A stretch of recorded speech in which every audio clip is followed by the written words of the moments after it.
Assalamualaikum warahmatullahi wabarakatuh. Kali ini psikologi receh mau berbagi cerita tentang seorang anak yang merasa kecewa dengan orang tuanya. Ia bercerita sambil meneteskan air mata karena saking kecewa dengan orang tuanya. Sebut saja namanya Hamdan.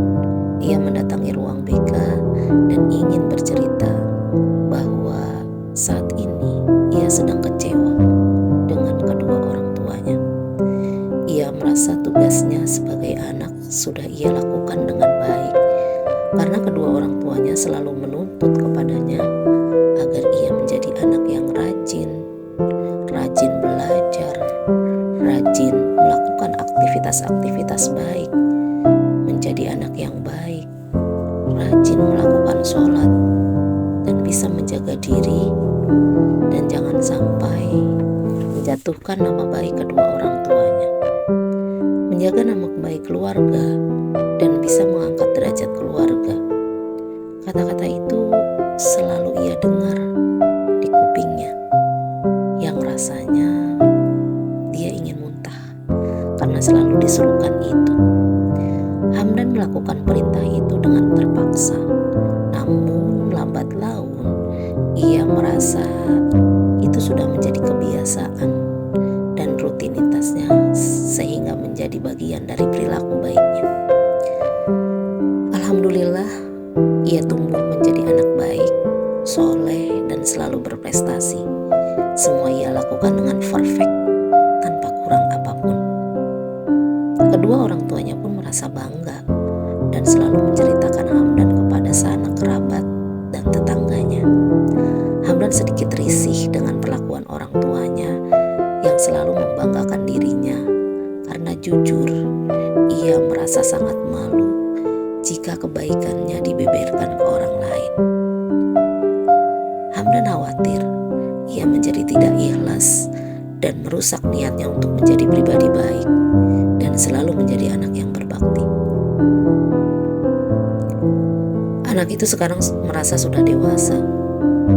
Ia mulai mengerti bahwa perintah orang tuanya itu sepertinya tidak berlaku untuk diri kedua orang tuanya.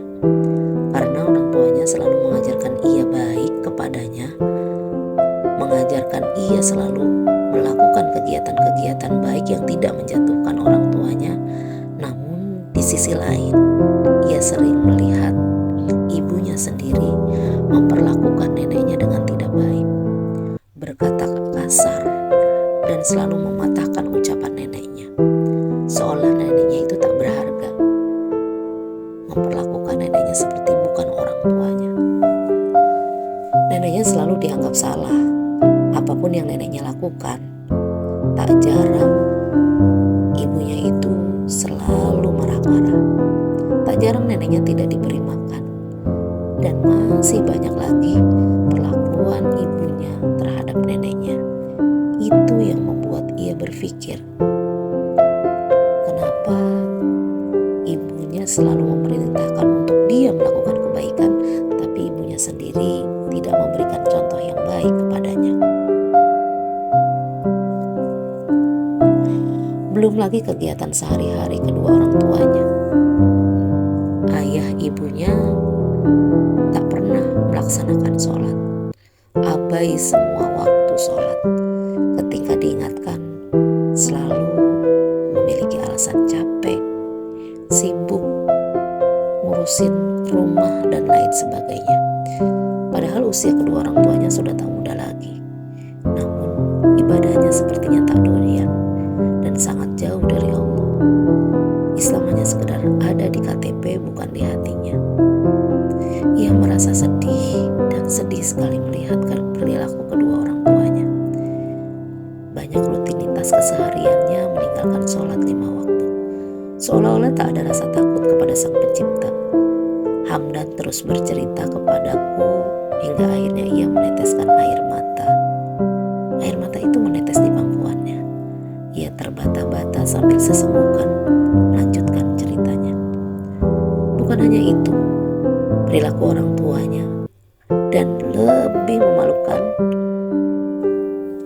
dirinya adalah ketika ia Ia beberapa kali melihat ibunya sendiri yang sangat ia cintai naik ke panggung ketika ada acara hajatan tetangga, berjoget tanpa malu. Kegiatan ini dilakukan ibunya bukan cuma sekali dia melihatnya, tapi sudah sering ibunya melakukan itu. Berjoget di hadapan orang tanpa malu, ditonton banyak orang. Dengan gemulainya, ibunya melakukan itu. Anak itu ingin rasanya menangis, tapi ia malu. Ingin rasanya marah, tapi ia masih bisa berusaha menahan. Masih banyak lagi perilaku ibunya yang membuat ia menangis dan kecewa dengan orang tuanya. Ia bertanya kepadaku bahwa apakah seorang ibu dan bapak bisa mempermalukan harga diri seorang anak? Psikologi receh undur pamit. Wassalamualaikum warahmatullahi wabarakatuh. Salam sehat.